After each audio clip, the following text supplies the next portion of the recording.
This is Tanisha and Stephanie, and we are going to talk to you guys about text-to-speech today. Okay, so text-to-speech is a technology that converts digital text into speech. It gives students the option of having the text read out loud for better comprehension, and it's really used to support struggling readers with text. And they can also use it during the writing process. It facilitates decoding, reading fluency, and comprehension. So who invented it? Roy Kurzweil. He was the principal inventor of the first print-to-speech reading machine for the blind, and he was the first commercial text-to-speech synthesizer, which was called the Kurzweil K250, and there's a handsome guy right below. Okay, so how's it used? So you can use text-to-speech for independent learning materials.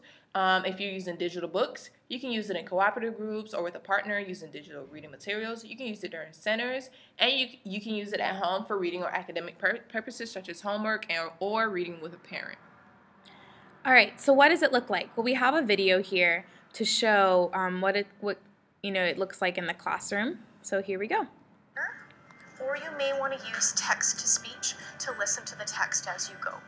In my classroom, I make use of a text-to-speech software that allows the students to highlight text and then hear it if they can't read it themselves. We have a site license, so we've put it on every device that we have in the school, including our teacher desktops.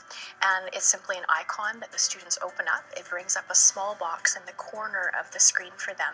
And as they're bringing up either a PDF of a textbook or they're on a website, they can simply take their cursor, highlight a chunk of text, click the read button, and as long as they have a headset in or they've got their laptop speakers turned on, it will then read the text to them aloud. Vast continental glaciers scoured northern Alberta and then retreated. So there's a quick example of how text-to-speech can be used in the classroom, and it can be used on both a Mac and Windows operating system.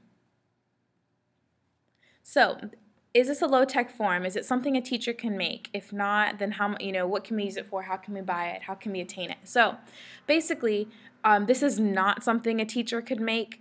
Really, you can use it in an adapted sense with a cell phone. So a lot of our cell phones have voice memos, or excuse me, not voice memos, the text-to-speech option on the accessibility of your phone. So you can use like Siri to read something back to you, or some phones offer that. So iPads do this as well. And so there are different things you can use to adapt text-to-speech if you don't have time to buy the software, don't have the money to buy the software.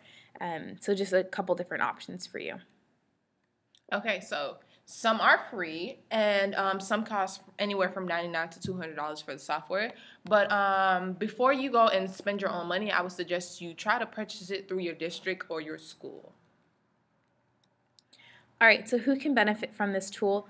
Everybody. This is universal design for learning friendly.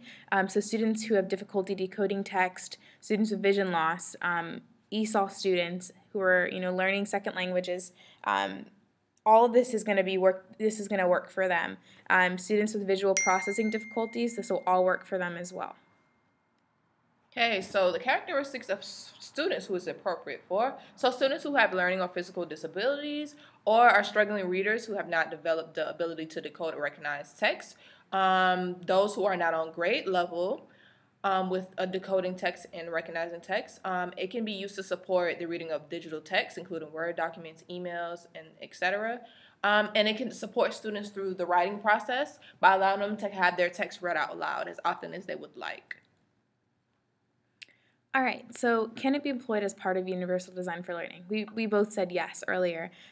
Definitely can. It allows students to experience and experiment with technology, provides tools for just people with identified disabilities or without. And so it just kind of covers this range of students who are going to get a chance to experience it and use it whether we think they need it or not. And it also just removes a stigma for individual students who may otherwise deny themselves the support, especially at the junior or senior levels of high school. Okay, so you suggest in the classroom and at home. So in the classroom, as we said earlier, you can use it during small groups, writing centers, or independently.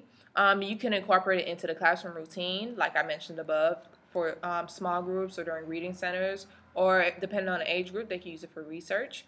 It can be used at home independently or with the aid of a parent. Finally, some of the advantages and disadvantages. So, advantages, we said it's positive impact, has a positive impact for readers. Low-level readers can access important information. Some readers are going to get to read classics and literature genres that they would never have been able to read or comprehend without this text-to-speech tool. So some disadvantages. When students use text-to-speech, they may not be able to understand the material without additional scaffolding. And if you don't use it, then what's the point of having it? Because if you don't incorporate it into your lessons, then you're wasting the technology. If you waste the district money if they bought it. And last but not least, would we use it in our classroom? Absolutely, yes. We are all in. This is a great tool, and we love it. I think it's it's beneficial to all, and we can use it in different ways. And that's all for today, folks. Have a great day. Thanks.